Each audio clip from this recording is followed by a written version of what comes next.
नमस्कार, देश प्रदेश के इस खास शो में आपका बहुत बहुत स्वागत है। मैं हूं आपके साथ जया कौशिक। शुरुआत कर रहे हैं उत्तर प्रदेश विधानसभा चुनावों को लेकर तमाम राजनीतिक दलों ने अपनी ताकत लगाना शुरू कर दिया है और चंद महीनों में यहां पर चुनाव होने जा रहे हैं और तमाम राजनीतिक दल जुट चुके हैं। यहां पर शनिवार को समाजवादी पार्टी के गढ़ आजमगढ़ में गृह मंत्री अमित शाह ने एक रैली की, तो अखिलेश यादव ने योगी आदित्यनाथ के गढ़ गोरखपुर में रोड शो किया। साफ है कि दोनों पार्टियां एक दूसरे का किला भेदने की तैयारी में जुटी हुई हैं। भाजपा के अलावे किसी का खाता न खुले, आने वाले समय में अन्याय खत्म होगा, ये सरकार जाएगी। मुझे बताइए, एक दूसरे पर जमकर हमले और आरोप। पूर्वांचल में एक दूसरे के गढ़ में बीजेपी और समाजवादी पार्टी का प्रचार अभियान। पूर्वांचल बेहद अहम है क्योंकि यहाँ 150 विधानसभा की सीटें हैं।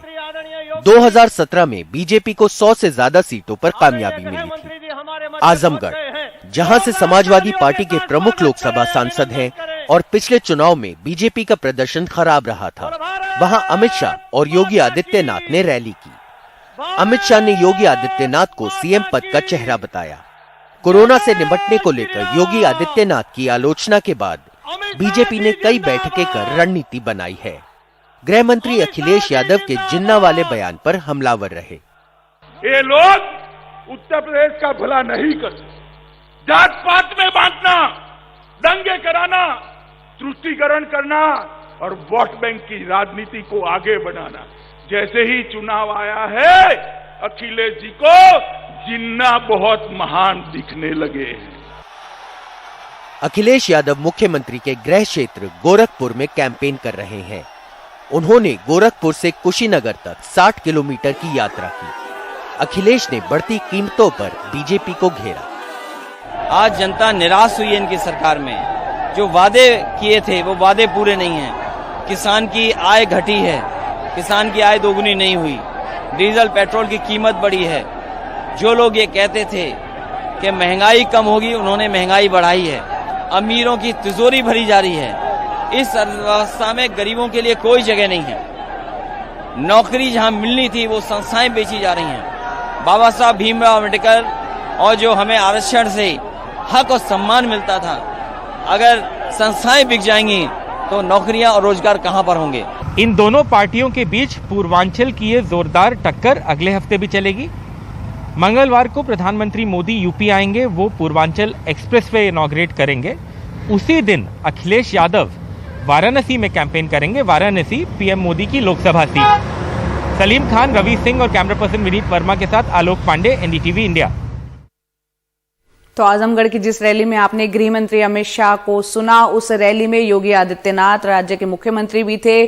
सवाल ये उठ रहा है कि क्या उत्तर प्रदेश के आजमगढ़ शहर का नाम भी बदल जाएगा, क्योंकि आजमगढ़ की इस रैली में योगी आदित्यनाथ के इशारे से यही कयास लगाए जा रहे हैं। यह विश्वविद्यालय जो आज यहां पर जिसकी आधारशिला रखी जा रही है,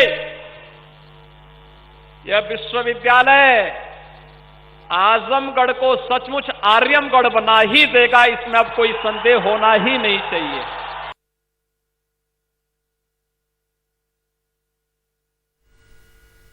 और अब खबर मध्य प्रदेश से, जहां भोपाल में हबीबगंज स्टेशन का नाम बदल दिया गया है। अब ये रानी कमलापति स्टेशन के नाम से जाना जाएगा।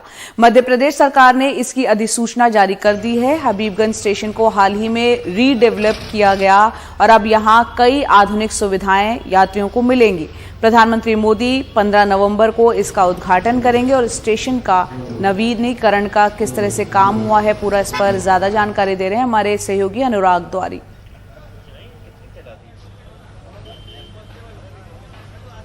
देश के प्रधानमंत्री नरेंद्र मोदी सोमवार को मध्य प्रदेश की राजधानी भोपाल में आएंगे। हम इस वक्त हबीबगंज रेलवे स्टेशन के बाहर खड़े हैं और बस एक तस्वीर अगर मैं अपने कैमरा पर्सन से कहूँ आपको दिखा सकें थोड़ा आगे चल के, क्योंकि हबीबगंज रेलवे स्टेशन का नाम वो बदला जा रहा है। लगभग 40-45 सालों से यही नाम था, लेकिन वो बोर्ड अगर मैं आपको दिखाता हूँ, हबीबगंज का बोर्ड, वो अब रानी कमलापति के नाम पर होगा। इसका एक इतिहास है। जो मध्य प्रदेश में भोपाल की बेगम थी, उन्होंने कहते हैं कि इलाका इतना खूबसूरत था क्योंकि जो नाम हबीब है वो खूबसूरती के लिए, प्यारे के लिए होता है, और उसके बाद फिर इसका नाम हबीबगंज पड़ा था। इतनी खूबसूरती से मुग्ध थी, लेकिन अब इसका नाम बदलकर जो गोंड रानी है कमलापति उनके नाम पर किया जा रहा है।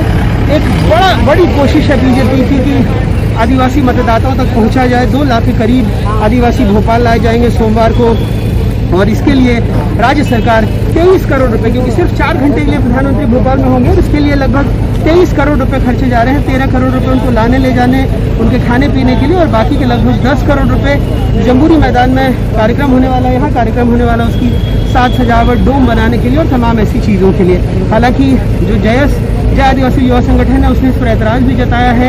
एक कानूनी नोटिस भी भेजा गया है, क्योंकि जो सब प्लान है 13 उसके तहत जो खर्च कर सकते हैं आप इस बजट से वो सीमितताएं हैं, लेकिन सरकार जो आदिवासी कल्याण का बजट है उससे निकालकर ये पैसे इस कार्यक्रम के लिए खर्च कर रही है। और इसकी ज़रूरत क्यों पड़ी? क्योंकि मध्य प्रदेश में अगर आप देखें लगभग 47 अनुसूचित जनजाति की आरक्षित सीटें हैं, जिसमें से अगर 2008 से 2013 की बात करें तो बीजेपी के पास 31 सीटें थी, लेकिन 2018 में आंकड़ा गिरकर लगभग 16 के आसपास आ गया, और अब लगातार बीजेपी और जो जनजातीय मतदाता हैं उनको अपनी तरफ खींचने की कोशिश में लगी हुई। और इसी के मद्देनजर जब सोमवार को प्रधानमंत्री यहाँ पर आएंगे 4 घंटे के लिए, तो इतना भारी भरकम बजट खर्च किया जा रहा है। और स्टेशन का नाम जो यहाँ की सांसद चाहती थी बीजेपी की प्रज्ञा सिंह ठाकुर की पूर्व प्रधानमंत्री अटल बिहारी वाजपेयी के नाम पर हो, उसे भी रानी कमलापति के नाम पर करने का प्रस्ताव राज्य सरकार ने केंद्र को भेजा था, जिसे स्वीकार कर लिया गया है। भोपाल से कैमरा पर्सन रिजवान खान और राजू बासु के साथ अनुराग द्वारी, DTV इंडिया।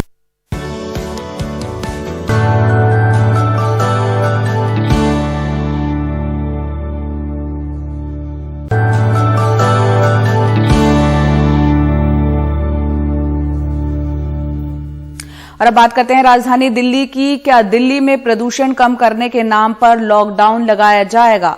दिल्ली के मुख्यमंत्री अरविंद केजरीवाल ने कहा है कि वो इस एक प्रस्ताव को लेकर तैयार हैं, और सुप्रीम कोर्ट ने बढ़ते प्रदूषण के मामले दरअसल शनिवार को केंद्र और दिल्ली सरकार को फटकार लगाई थी। सुप्रीम कोर्ट ने आपात कदम उठाने के साथ ही लॉकडाउन का भी सुझाव दिया था, और इसके बाद अरविंद केजरीवाल ने प्रदूषण पर कल आपात बैठक बुलाई और कई ऐलान किए।